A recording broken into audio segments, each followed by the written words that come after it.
నంద్యాల జిల్లా శ్రీశైలంలో బుల్లెట్స్ కలకలం వ్యవహారం కొలిక్కి వచ్చింది. శ్రీశైలంలో లభించిన బుల్లెట్స్లు పోలీసు శాఖకు సంబంధించినవేనని డీఎస్పీ రామాంజనేయ తెలిపారు. Srisailam command control room CC footage ని పూర్తిగా పరిశీలించామన్నారాయన. శ్రీశైలంలో గార్డ్స్ డ్యూటీ చేస్తున్నారని, అతను పోలీసు శాఖకు సంబంధించిన బుల్లెట్లను వాసవి సత్రం వద్దకు భోజనానికి వెళ్లి మరిచిపోయాడని డీఎస్పీ తెలిపారు. అయితే భయపడి ఆ విషయం తమ దృష్టికి తీసుకురాలేదని వెల్లడించారు. ఏఆర్ కానిస్టేబుల్ మరో వారం రోజుల్లో పదవి విరమణ చేయనున్నారని తెలిపారు.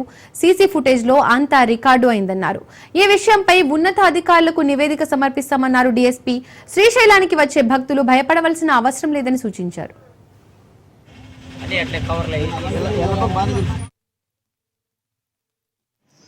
మన శ్రీశైలం పుణ్యక్షేత్రం నందు తుపాకు రౌండ్స్ కొన్ని దొరికినట్లు సోషల్ మీడియాలో అంతా హల్చల్ అయింది.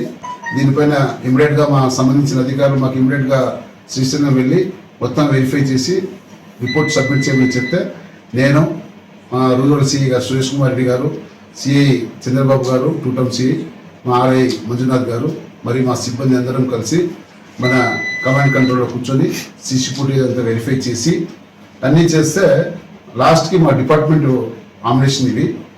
ఇక్కడ ఏఆర్ హెడ్ కానిస్టేబుల్ అంటే ఈయన 1983లో ఏపీఎస్పీలో జాయిన్ అయినాడు. ఎల్లప్ప అని, ఉప్పర ఎర్రగడ్డ ఎల్లప్ప ఇతని పేరు.